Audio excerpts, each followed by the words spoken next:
ሰብለ አሰፋ ምን ነው ጠፋችሁ እያላችሁ የነበረ ከሰራችሁ የግንዛቤ ማስጨበጫ ቪዲዮ ጋር ተያይዞ ፖሊስ ለጥያቄ ፈልግሻለሁ ብሎ ከቢሮዋ ወስዷታል። ጤና ይስጥልኝ እንዴ ተከበራችሁ ቤተሰቦች እንዴት ናችሁ? ደህና ናችሁ? ሁሉ ሰላም ከእኔ ጋር እግዚአብሔር ይመስገን በጣም ሰላም ነው። የተሰበዛው ምግረ መንገዴ እናመሰግናለን ሰብስክራይብ ያደረጋችሁ ስለሆነ ማለት ነው።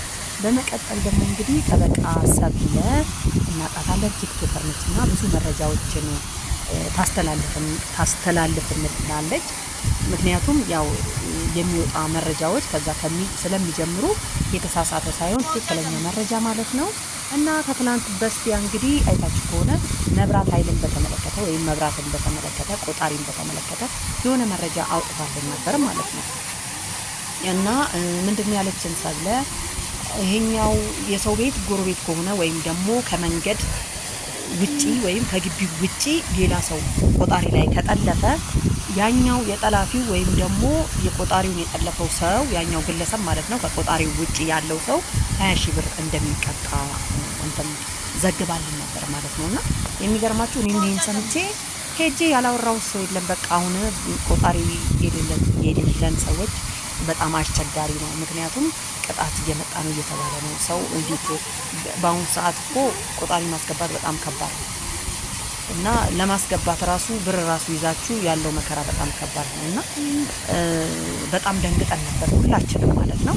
ያው መግቢያ ላይ እንደሰማችሁት እንግዲህ የተሳሳተ መረጃ አውጥተሻል በማለት ወደ እስር ቤት እንደተዳረገች ነው የሚነገረውና ያ ሰብሊ አንዳንድ ጊዜ ያው እኔ በጣም ነው መከታተላትና ብዙ መረጃዎችን እየሰማሁ እኔ ራሱ ለሌላ ሰው ሼር አረጋለሁ ማለት ነው። እና አንዳንድ ጊዜ ያው ታዋቂ ስንሆን ወይም ደግሞ የሆነ የራሳችን ማንነት በጣም ሲታወቅ ነው እንጂ በጣም ብዙ የተሳሳቱ መረጃዎች እያቀረብን እንገኛለን አይደል? ያልሞተውን ሰው ሞተ ብለን የሆነ ነገር ያልሆነውን ሰው እንዲሆነ ብለን እናቀርባለን ማለት ነው። ስለዚህ ምን ለማለት ፈልጌ ነው እና ቤተሰብ ማለት ነው እና እኔ የሆነ መረጃ ሲወጣ ለማቅረብ ወይም ለሰው ለማካፈል በጣም ሄቪ ይዘኛል። ምክንያቱም ውሸት ከሆነስ ምናምን ነገር ብዬ ራሴን እጠራጠራለሁ ማለት ነው። ግን በዚህ ግን ተሸውጃለሁ። ጎረቤት ሁሉ ሰፈር ሁሉ ማለት ነው እንደዛ ተብሏል። አሁን ደግሞ አልተባለም ብዬ መናገር ጀመርኩ ማለት ነውና ህጉ የወጣው ምንድነው መብራት ኃይል ቀጥታ ከመብራቱ ወይም ደግሞ ከኤሌክትሪክ ገመዱ ከዛ ቀጥሎ ዳይሬክት ወደ ቤቱ የሚቀጥል ሰዎች ናቸው ቅጣቱ የሚመለከተው እንጂ ሰው ከሌላ ቤት ወይም ደግሞ ጎረቤት ሆኖ ሰላም የሆነ ሰው ከጎረቤት ላይ ቀጥሎ መብራት መጠቀም ምንም ነገር እንደማያስቀጣ ነውና ይሄንን መስማት አንድ እንትን ነው።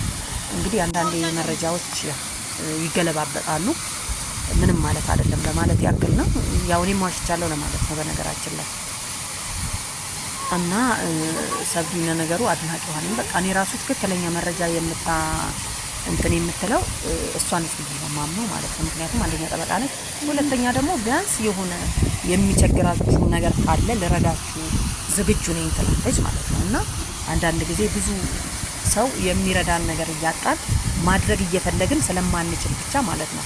የሰው ልጅ ገንዘብ ብቻ አይደለም በዚህ ሰዓት ወሳኙ ሰውም ስለሚያስፈልግ ማለት ነውና እና ቤተሰብ በዛውም ደግሞ በዚች በተፈጥሯዊ እንትን ፏ ያላችሁ ለማለት ያክል ነው። በጣም ነው የሚያምረው። እዚህ ቦታ ሄጄ ፏ ብዬ ነው የመጣሁትና የሚገርም ቦታ ነው ማለት ነው። መምጣት የሚፈልግ ደግሞ ያ በራሴ ወጪ እኔ ራሱ አደርሳችኋለሁ ለማለት ያክል ነው።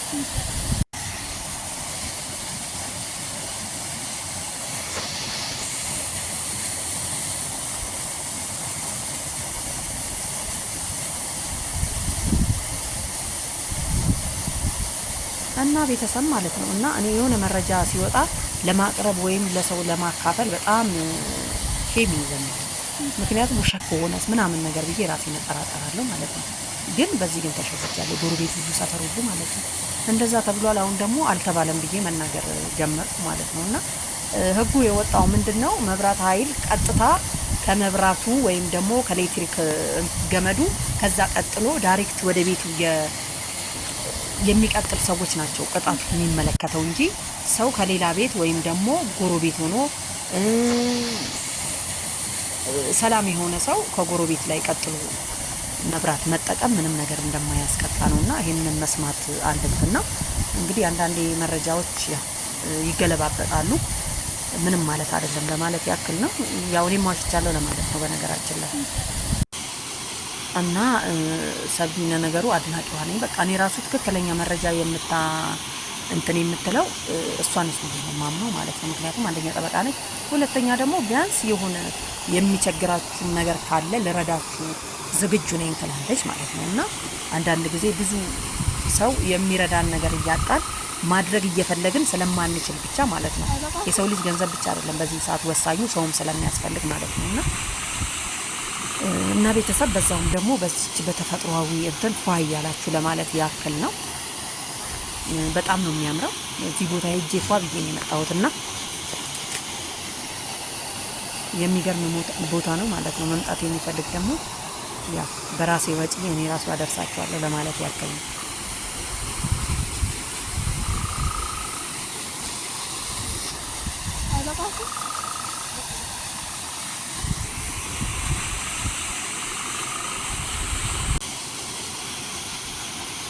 እና ቤተሰብ ማለት ነው። እና እኔ የሆነ መረጃ ሲወጣ ለማቅረብ ወይም ለሰው ለማካፈል በጣም ሼም ይዘኛል።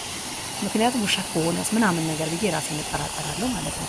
ግን በዚህ ግን ተሸውጃለሁ። ጎረቤት ሁሉ ሰፈር ሁሉ ማለት ነው እንደዛ ተብሏል። አሁን ደግሞ አልተባለም ብዬ መናገር ጀመርኩ ማለት ነው። እና ህጉ የወጣው ምንድነው? መብራት ኃይል ቀጥታ ከመብራቱ ወይም ደግሞ ከኤሌክትሪክ ገመዱ ከዛ ቀጥሎ ዳይሬክት ወደ ቤቱ የሚቀጥል ሰዎች ናቸው ቅጣቱ የሚመለከተው እንጂ ሰው ከሌላ ቤት ወይም ደግሞ ጎረቤት ሆኖ ሰላም የሆነ ሰው ከጎረቤት ላይ ቀጥሎ መብራት መጠቀም ምንም ነገር እንደማያስቀጣ ነውና ይሄንን መስማት አንድ እንትና እንግዲህ አንዳንዴ መረጃዎች ይገለባበጣሉ። ምንም ማለት አይደለም ለማለት ያክል ነው። ያው እኔም ዋሽቻለሁ ለማለት ነው በነገራችን ላይ እና ሰብሊና ነገሩ አድናቂዋ ነኝ። በቃ እኔ ራሱ ትክክለኛ መረጃ የምትለው እሷን ነው የማምነው ማለት ነው። ምክንያቱም አንደኛ ጠበቃ ነች፣ ሁለተኛ ደግሞ ቢያንስ የሆነ የሚቸግራችሁ ነገር ካለ ልረዳችሁ ዝግጁ ነኝ ትላለች ማለት ነው። እና አንዳንድ ጊዜ ብዙ ሰው የሚረዳን ነገር እያጣን ማድረግ እየፈለግን ስለማንችል ብቻ ማለት ነው። የሰው ልጅ ገንዘብ ብቻ አይደለም በዚህ ሰዓት ወሳኙ ሰውም ስለሚያስፈልግ ማለት ነው። እና ቤተሰብ በዛውም ደግሞ በዚች በተፈጥሯዊ እንትን ፏ እያላችሁ ለማለት ያክል ነው።